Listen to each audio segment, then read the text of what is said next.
Hello everyone, in today's video I'm going to walk you through how to recover permanently deleted email from Gmail. Now, today open up your Gmail app. Sorry, your Gmail app.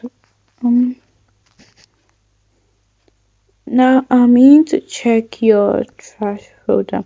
But before I do this, let me warn you that you might not see anything because you have permanently deleted it. But let's say, for instance, that you deleted it but you forgot this from your trash.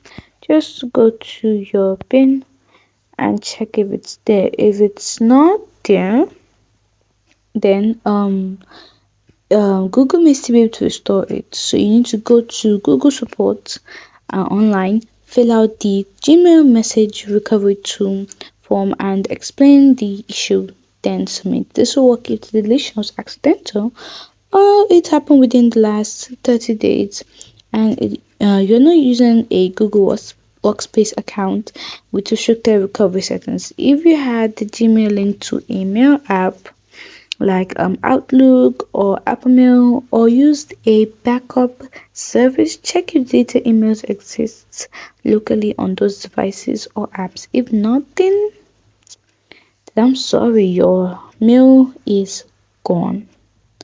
Hope you found the video helpful. If you did, don't forget to like, subscribe, and comment down below. Thanks for watching.